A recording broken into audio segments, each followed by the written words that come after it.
जय हिंद जय जोहार। आज है 18 मार्च 2026 और आज का दिन आप सबों का सफल सुखद और सुंदर हो। इसी के साथ आज के दिन की शुरुआत करते हैं आज के समाचार पत्रों के खास खबरों के साथ। तो चलिए शुरू करते हैं। सबसे पहले बड़ी खबर आ रही है, विश्वविद्यालय सेवा आयोग करेगा अब राज्यों के कॉलेजों में नियुक्ति। तो राज्यपाल व मुख्यमंत्री संयुक्त रूप से अनुशंसित पैनल से चुनेंगे कुलपति। तो विश्वविद्यालय व कॉलेजों में विभिन्न पदाधिकारियों, प्राचार्यों, शिक्षकों एवं शिक्षकेतर कर्मियों की नियुक्ति झारखंड राज्य विश्वविद्यालय सेवा आयोग द्वारा किया जाएगा। अभी तक शिक्षकों एवं पदाधिकारियों की नियुक्ति झारखंड लोक सेवा आयोग द्वारा की जाती है। साथ ही विश्वविद्यालय के कुलपतियों की नियुक्ति के लिए अभ्यर्थी का चयन सर्च कमेटी द्वारा उपलब्ध कराए गए पैनल से राज्यपाल, सह कुलाधिपति एवं मुख्यमंत्री द्वारा संयुक्त रूप से किया जाएगा। हालांकि नियुक्ति राज्यपाल द्वारा की जाएगी। झारखंड राज्य विश्वविद्यालय विधेयक 2026 में यह प्रावधान किया गया है। मंगलवार को झारखंड विधानसभा में यह विधेयक स्वीकृत हो गया है। इससे पहले झारखंड राज्य विश्वविद्यालय विधेयक 2025 को सदन से वापस लिया गया था। इसके कुछ प्रावधानों पर राज्यपाल ने आपत्ति की थी। उक्त विधेयक को संशोधित रूप से सदन से पारित कराया गया है। अब यह विधेयक राज्यपाल की स्वीकृति के लिए लोक भवन भेजा जाएगा। विधेयक के प्रावधानों के अनुसार राज्यपाल व मुख्यमंत्री संयुक्त रूप से पैनल से अनुशंसित व्यक्तियों में से किसी एक को कुलपति के रूप में चयनित कर सकेंगे। इसके बाद राज्यपाल के माध्यम से कुलपति की नियुक्ति की जाएगी। आज है 18 मार्च। तो आज है क्या विशेष दिन? तो आज मनाया जाता है आयुध निर्माण दिवस। तो आयुध निर्माण दिवस आज है 18 मार्च 2026, यानी 18 मार्च को आयुध निर्माण दिवस मनाया जाता है। तो याद रखेंगे आयुध निर्माण दिवस कब मनाया जाता है? 18 मार्च को। अब जानते हैं आज का क्यूज क्या है। आज का क्यूज का प्रश्न है, भाजपा अध्यक्ष नितिन नवीन किस राज्य से राज्यसभा के लिए निर्वाचित हुए हैं? तो सही उत्तर हो जाएगा बिहार। और हिंदी भाषा के लिए साहित्य अकादमी पुरस्कार किसको देने की घोषणा की गई है? तो 2026 में हिंदी भाषा के लिए साहित्य अकादमी पुरस्कार ममता कालिया को दिया गया है, दिए जाने की घोषणा हुई है। 98 ऑस्कर पुरस्कार में किस फिल्म को सर्वश्रेष्ठ फिल्म का अवार्ड मिला है? तो इसका सही उत्तर हो जाएगा वन बैटल ऑफ अनदर। तो ये आपका after another, one battle after another film जो है उसको जो है सर्वश्रेष्ठ फिल्म का अवार्ड मिला है। राज्य को प्राप्त राजस्व 4% स्थानीय निकायों को मिलेगा। तो पंचम राज्य वित्त आयोग की सिफारिशें पेश हैं। पंचायती राज संस्थानों के बीच बटेंगे 1235 करोड़ रुपए। तो विधानसभा में पंचम राज्य वित्त आयोग की सिफारिशों से संबंधित दूसरी रिपोर्ट मंगलवार को पेश की गई है। आयोग ने राज्य के शुद्ध स्व कर राजस्व का 4% स्थानीय निकायों को हस्तांतरित करने की सिफारिश की है। इससे राज्य में पंचायती राज संस्थानों के बीच 1235 करोड़ रुपए की राशि का वितरण होगा। इसमें से शहरी निकायों को 40% हिस्सेदारी मिलेगी, तो पंचायती राज संस्थानों को 60% की हिस्सेदारी। वरीय आईएएस अधिकारी एपीसी की अध्यक्षता में आयोग ने अपनी दूसरी रिपोर्ट में वित्तीय वर्ष 2026-27 के लिए और भी कई महत्वपूर्ण सिफारिशें की। रिपोर्ट में बताया गया कि 2025-26 के शुद्ध स्वकर राजस्व के आधार पर यह राशि लगभग 1235.5 करोड़ रुपए होगी। अगली खबर की ओर चलते हैं। तो मुख्यमंत्री ने दिए इको टूरिज्म के लिए कार्य योजना बनाने के निर्देश। तो मुख्यमंत्री हेमंत सोरेन ने झारखंड में इको टूरिज्म के विकास के लिए कार्य योजना बनाने के निर्देश दिए हैं। उन्होंने मंगलवार की विधानसभा स्थित मुख्यमंत्री कक्ष में झारखंड इको टूरिज्म अथॉरिटी के शासी निकाय की चतुर्थ बैठक में संबंधित निर्देश दिए हैं। उन्होंने कहा कि राज्य में जहाँ तहाँ इको टूरिज्म के विकास की बेहतर संभावनाएं हैं, उन स्थलों को चिन्हित किए जाएँ। इसके लिए उन्होंने वन एवं पर्यावरण, पर्यटन, कला, संस्कृति एवं खेलकूद एवं जल संसाधन विभाग के अधिकारियों को निर्देश दिया कि तीनों विभाग आपस में समन्वय स्थापित कर राज्य में इको टूरिज्म के विकास के लिए बेहतर योजना बनाते हुए आगे बढ़ें। मुख्यमंत्री ने कहा कि झारखंड प्राकृतिक रूप से बहुत ही सुंदर एवं आकर्षक राज्य है और यहाँ इको टूरिज्म की अपार संभावनाएं हैं। राज्य के भीतर जिन चिन्हित स्थलों पर इको टूरिज्म विकसित होंगे, वहाँ के स्थानीय लोगों को रोजगार से जोड़ा जा सकेगा। दूसरा जहाज भी पहुंचा, लेकिन घरेलू आपूर्ति चिंताजनक। तो अमेरिका से एलपीजी की हुई खरीद, लेकिन भारत तक लाने में अभी इसे लगेगा समय। हॉर्मुज जल मरुमध्य के पश्चिम में फंसे एलपीजी के क्रूड से लदे जहाज़ों की स्थिति में बदलाव नहीं। रूस से खरीदी एलएनजी उसे लाने और एलपीजी में बदलने के बाद होगा उपयोग। तो रसोई गैस यानी एलपीजी से लदा एक और जहाज़ मंगलवार सुबह भारतीय तट पर पहुंच गया, लेकिन पश्चिम एशिया में जारी तनाव के बीच देश में एलपीजी की आपूर्ति को लेकर चिंता बरकरार है।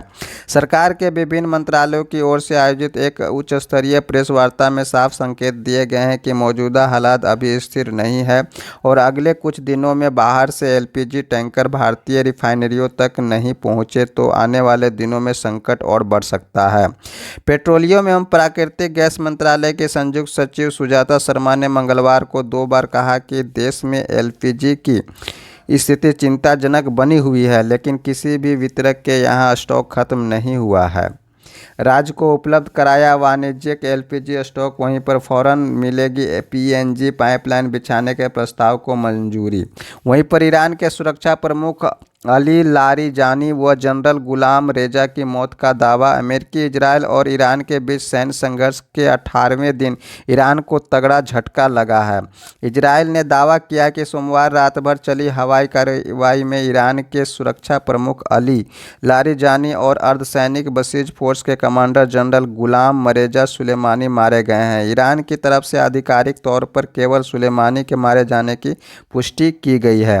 ईरान ने न पुष्टि की न खारिज किया। इजरायली रक्षा मंत्री ने कहा, बिसिज कमांडर भी ढेर पर्दे के पीछे से फैसले ले रहे थे। लारिजानी अमेरिका इजरायल वार्ता में भी अहम भूमिका।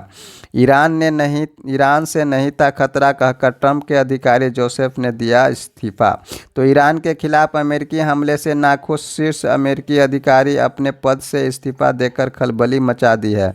अमेरिका के नेशनल काउंटर टेररिज्म सेंटर के डायरेक्टर जोसेफ केंट ने मंगलवार को यह कहते हुए इस्तीफा दे दिया कि अमेरिकी राष्ट्रपति डोनाल्ड ट्रंप इजरायल की ओर ताकतवर अमेरिकी युद्ध लॉबी के हाथों की कठपुतली बने हुए हैं। केंट ने ट्रंप को भेजे अपने इस्तीफे में साफ कहा कि ईरान से अमेरिका को कोई तात्कालिक खतरा नहीं था। गोड्डा में डायन बिसाही के शक में किशोर सहित दंपति की हत्या। तो गोड्डा जिले के पोरैयाहाट प्रखंड अंतर्गत देवटांड़ थाना क्षेत्र में अंधविश्वास की एक दिल दहला देने वाली घटना सामने आई है। डायन बिसाही के संदेह में एक ही परिवार के 3 सदस्यों को कुल्हाड़ी से प्रहार कर मार डाला गया है। मृतकों में 45 वर्षीय दुर्बारी मुर्मू, उनकी पत्नी 40 वर्षीय मुक्कू बास्की और पुत्र 13 वर्षीय जीतराम मुर्मू शामिल हैं। घटना सोमवार की देर रात की है। पुलिस डांगा बिशुटोला गांव के 3 संदिग्धों को हिरासत में लेकर पूछताछ कर रही है। वहीं पर दूसरी बार बदली उत्पाद सिपाही नियुक्ति परीक्षा की तिथि। तो झारखंड उत्पाद सिपाही प्रतियोगिता परीक्षा 2023 के अंतर्गत इसकी लिखित परीक्षा अब 12 अप्रैल को ही आयोजित की जाएगी। झारखंड कर्मचारी चयन आयोग ने लिखित परीक्षा की तिथि दूसरी बार बदली है। सबसे पहले यह परीक्षा 22 मार्च को होने वाली थी, लेकिन इस दिन सरहुल होने के कारण परीक्षा की तिथि बढ़ाई गई। आयोग ने 13 मार्च को सूचना प्रकाशित कर यह परीक्षा 14 अप्रैल को आयोजित करने की बात कही थी, जबकि इस दिन अंबेडकर जयंती है। इसे देखते हुए आयोग ने यह परीक्षा 12 अप्रैल को ही आयोजित करने का निर्णय लिया है। आयोग ने मंगलवार को इस संबंध में सूचना प्रकाशित कर दी है। ईपीएफ की न्यूनतम 1000 पेंशन नाकाफी, बढ़ोतरी जरूरी। तो अब संसदीय समिति ने भी कर्मचारी भविष्य निधि यानी ईपीएफ से जुड़ी न्यूनतम 1000 रुपये की मासिक पेंशन को बेहद अपर्याप्त बताते हुए इसमें बढ़ोतरी की जरूरत बताई है। ईपीएफ की न्यूनतम पेंशन में तत्काल इजाफे की सिफारिश करते हुए समिति ने साफ कहा कि वर्तमान दौर की ज़रूरतों के मद्देनज़र इसे अधिक वास्तविक ही नहीं बल्कि सम्मानजनक स्तर तक बढ़ाया जाना चाहिए। समिति के अनुसार बढ़ती महंगाई के बावजूद बहुत लंबे समय से 1000 रुपये की न्यूनतम मासिक पेंशन जस की तस बनी हुई है। जांच में पाया गया कि न्यूनतम पेंशन में वृद्धि के लिए पेंशन भोगियों से बहुत से आवेदन मिले हैं। खासकर बुजुर्गों और आर्थिक रूप से कमजोर लाभार्थियों की वित्तीय कठिनाइयों को देखते हुए इसमें बढ़ोतरी की ज़रूरत है। वहीं पर अगली खबर की ओर चलते हैं। अफगान अस्पताल पर पाकिस्तान का हमला, 408 मरे, 265 घायल। तो काबुल के नशा मुक्ति केंद्र पर पाकिस्तान के हवाई हमले में 408 लोग मारे गए और 265 घायल हुए हैं। पाकिस्तान के लड़ाकू विमान ने इस केंद्र पर सोमवार रात बमबारी की। इस घटना के बाद दोनों देशों के बीच तनाव और बढ़ गया और अब उनके बीच चल रही लड़ाई के और मारक होने की आशंका है। 684 लोग अभी तक पाकिस्तानी हमले में अफगानिस्तान में मारे गए हैं। ध्वस्त भवन से आग के बीच बमुश्किल निकाले गए मरीजें और 2600 किलोमीटर लंबी सीमा पाकिस्तान और अफगानिस्तान साझा करते हैं। चीन की शांति की सलाह के बाद पाकिस्तान ने किया हमला। विश्वविद्यालय कर्मियों की शिकायतों के लिए गठित होगी समिति, अपील को न्यायाधिकरण। तो रिटायर्ड जिला जज की अध्यक्षता में गठित होगी कर्मचारी शिकायत निवारण समिति। तो विश्वविद्यालय एवं कॉलेजों को कर्मचारियों की शिकायतों के निपटारे के लिए कर्मचारी शिकायत निवारण समिति गठित की जाएगी। कोई कर्मचारी इस समिति के निर्णय से संतुष्ट नहीं होता है तो उसे अपील का अधिकार होगा। अपील की सुनवाई के लिए कर्मचारी शिकायत निवारण न्यायाधिकरण का गठन किया गया है। मंगलवार को विधानसभा में पारित राज्य झारखंड विश्वविद्यालय विधेयक 2026 में इसका प्रावधान किया गया है। विधेयक के अनुसार विश्वविद्यालय या विश्वविद्यालयों के समूह के लिए कर्मचारी शिकायत निवारण समिति रिटायर्ड जिला जज की अध्यक्षता में गठित की जाएगी।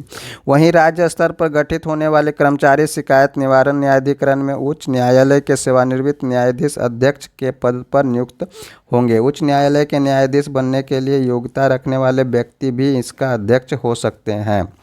तो उच्च न्यायालय के सेवानिवृत्त न्यायाधीश या समकक्ष होंगे न्यायाधिकरण के अध्यक्ष।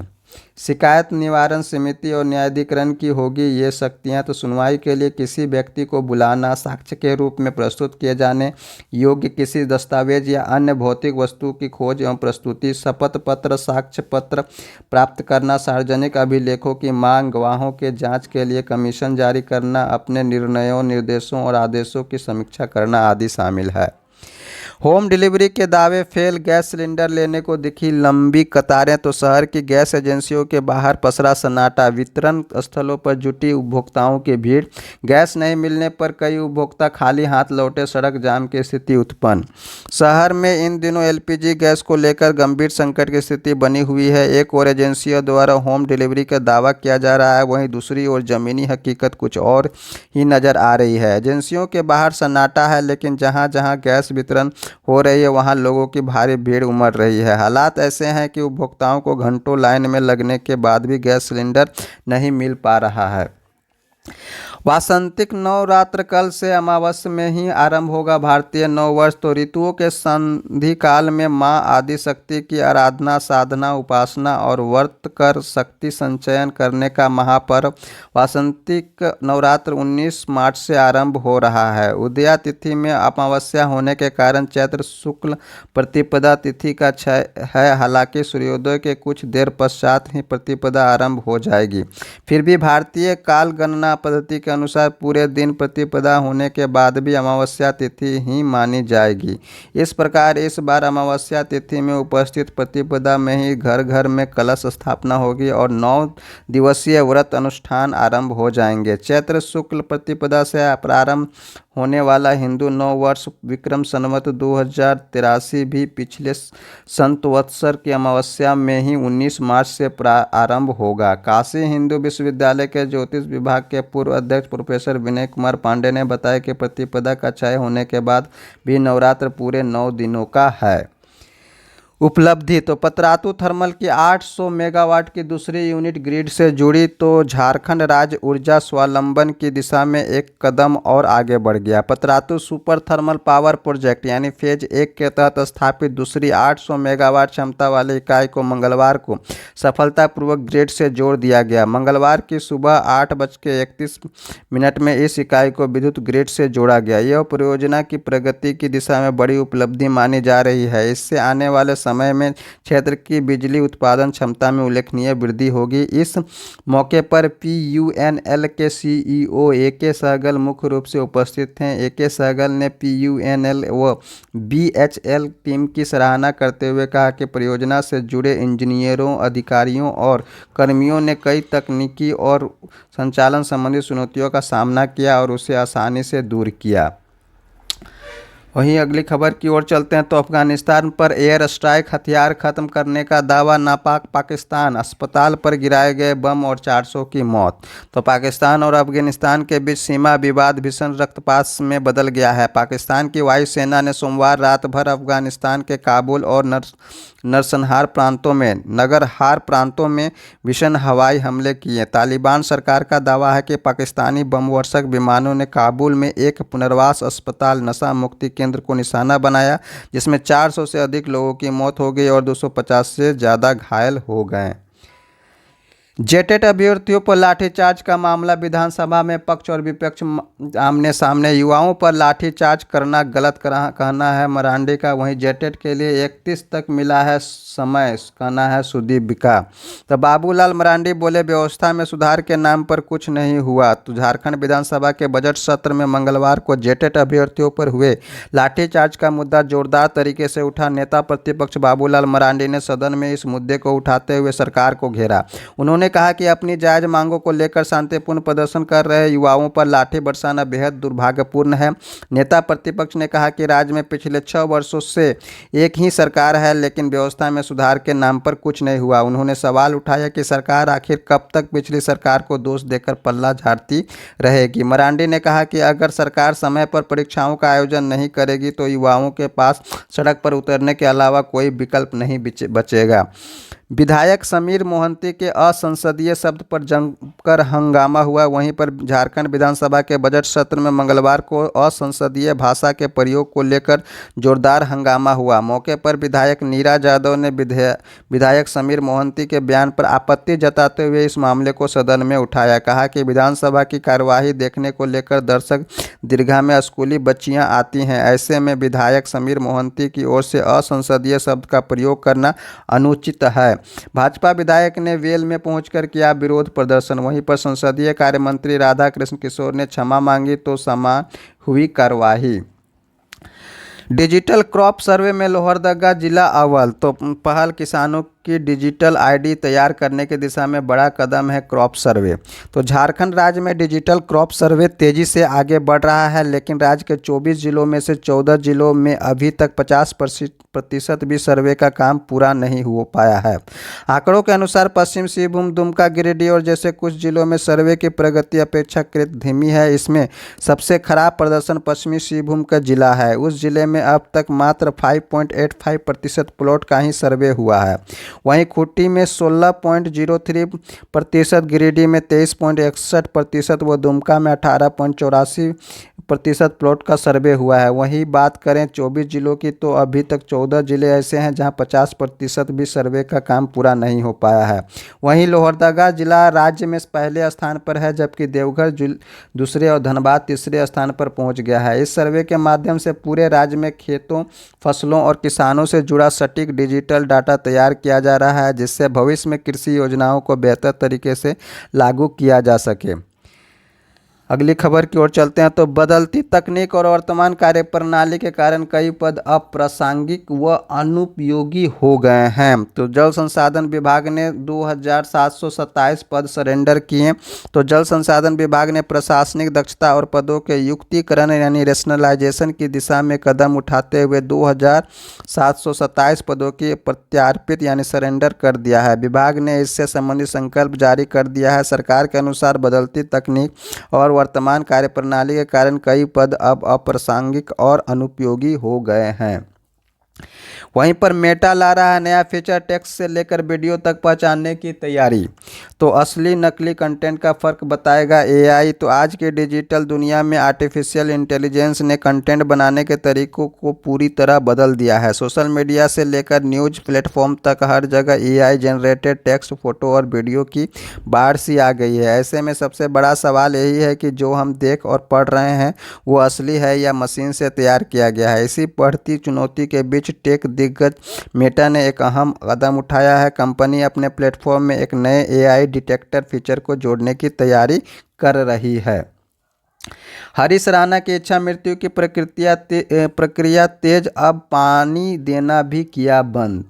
तो सुप्रीम कोर्ट से इच्छा मृत्यु की अनुमति मिलने के बाद गाजियाबाद निवासी हरीश राणा के मामले में प्रक्रिया और आगे बढ़ गई है। एम्स सूत्रों के अनुसार मंगलवार से उन्हें पानी दिया जाना भी बंद कर दिया गया है, जो निष्क्रिय इच्छा मृत्यु के प्रोटोकॉल का हिस्सा है। हरीश राणा के जीवन रक्षक उपचार और फीडिंग सपोर्ट को चरणबद्ध तरीके से पहले ही हटाया जा चुका है। सूत्रों से मिली जानकारी के अनुसार मानवीय पहल के तहत एम्स प्रशासन ने उनके माता पिता निर्मला देवी और अशोक राणा को पैलिएटिव केयर सेंटर में, जहां हरीश राणा भर्ती हैं, उसके पास वाले कमरे में रहने की अनुमति दे दी है, जिससे वे इस कठिन समय में बेटे के साथ रह सके।